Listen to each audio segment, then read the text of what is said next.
భగత్ సింగ్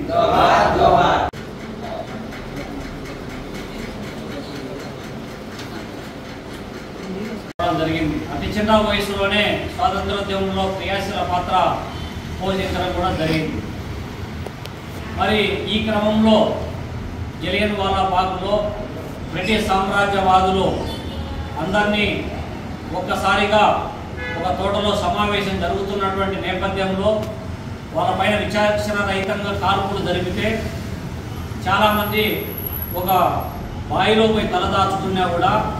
బావిలో కూడా వదలకుండా వాళ్ళు కాలిచ్చి చంపినటువంటి ఘటన భగత్ సింగ్ యొక్క ఆలోచననే మార్చివేసినటువంటి పరిస్థితి. అప్పటి నుండి తర్వాత స్వాతంత్రోద్యమంలో ప్రత్యక్ష పాత్ర పోషించడం, లాలా లజపతి రాయ్ని బ్రిటిషు సైనికుడు సాండర్డ్ ఎప్పుడైతే తల మీద కొట్టి గాయపరిచి చావుకు కారణమైనాడో దాని పర్యవసానం తిరిగి అతని మీద దాడి చేయడానికి కావలసినటువంటి చర్యలు ముమ్మరం చేయడం, దేశవ్యాప్తంగా వస్తున్నటువంటి స్వాతంత్ర పోరాటంలో సాయుధ పోరాటం ద్వారానే విముక్తి చేయొచ్చు అనేటువంటి ఆలోచన, ఒక తీవ్రవాద ఆలోచనతో ఆయన ముందుకు రావడం జరిగింది. ఈ క్రమంలో దేశవ్యాప్తంగా ఒకవైపు గాంధీజీ శాంతియుత పోరాటం ఒకవైపు, రెండో వైపు భగత్ సింగ్ ఏదైతే బ్రిటిష్ సామ్రాజ్యవాదులు చేస్తున్నటువంటి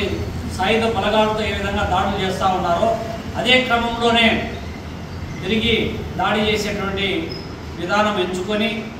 ఆ క్రమంలోనే దేశంలో ఉన్నటువంటి యావత్తు యువతనంతా అటెన్షన్ పే చేయడం కోసం పొగ బాంబులు పార్లమెంటులో విసిరి పారిపోకుండా అరెస్ట్ అయ్యి జైలు కూడా పోవడం జరిగింది. దాని తర్వాత ఆయనకు మరణశిక్ష విధించి మరణశిక్ష తెల్లవారితే విధించాలనేటువంటి దాన్ని ఉల్లంఘించి తెల్లవారితే జైలు గోడలను బద్దలు కొట్టేటువంటి యువత అంతా కూడా దేశవ్యాప్తంగా వస్తున్నారనేటువంటి ఆలోచన పసిగట్టి బ్రిటిషు సైన్యము ముందు రోజే ఆయన్ను ఉరి తీయడం కూడా జరిగినటువంటి నేపథ్యంలో హుసేని వాలా నదీ తీరాన శవాన్ని కాలకు ముందే జనమంతా పోయేటటువంటి సందర్భంలో అక్కడికక్కడ వదిలేసి పారిపోయినటువంటి ఘటనలను భారతదేశంలో ఉన్నటువంటి యువత అంతా కూడా ఇవాళ ఆదర్శంగా తీసుకోవాల్సినటువంటి అవసరం, బాధ్యత ఇవాళ ఉంది. మరి భగత్ సింగ్ జైలు గోడల మధ్య ఉన్నటువంటి నేపథ్యంలో యూరోపియన్ దేశాల్లో వస్తున్నటువంటి రష్యా సోషలిస్టు విప్లవము ఒకవైపు, యూరోపియన్ కంట్రీస్లో వస్తున్నటువంటి ఉద్యమాలు, విముక్తి ఉద్యమాలు ఇంకోవైపు, ఇవన్నీ కూడా ప్రభావం ఉన్నటువంటి నేపథ్యంలో తను ఒక ఎథిస్ట్గాను, తను ఒక జాతీయవాదిగాను, తను ఒక సమైక్యవాదిగాను, తను సమగ్రాభివృద్ధిని కాంక్షించేటటువంటి, దోపిడీ లేని సమాజం కాంక్షించేటటువంటి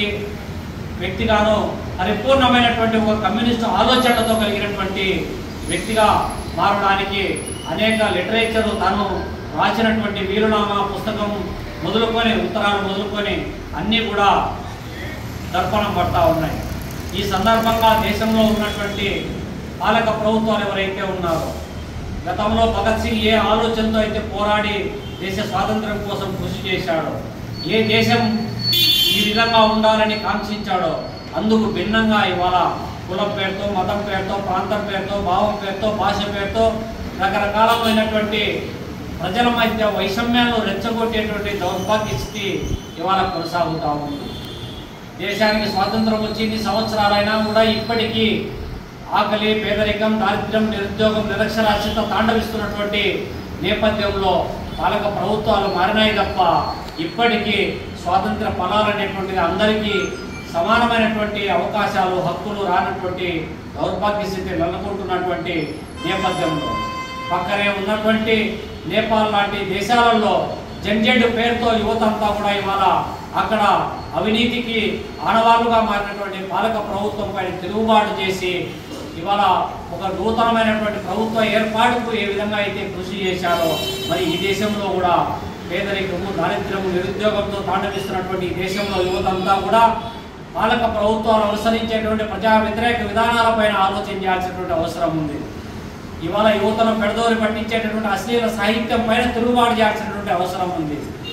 యువత ఆలోచనలను పెడదోవ పట్టించేటటువంటి మత్తు పదార్థాలకు వ్యతిరేకంగా గంజాయి లాంటి, గుట్కా, హార్ట్స్ లాంటి మత్తు పానీయాలకు వ్యతిరేకంగా పోరాటం చేయడం ద్వారానే పాలక ప్రభుత్వాలు అనుసరించేటువంటి విధానాలపైన సమగ్రమైనటువంటి ఆలోచనతో ముందుకు పోవడానికి ఆస్కారం ఉంటుందని చెప్పి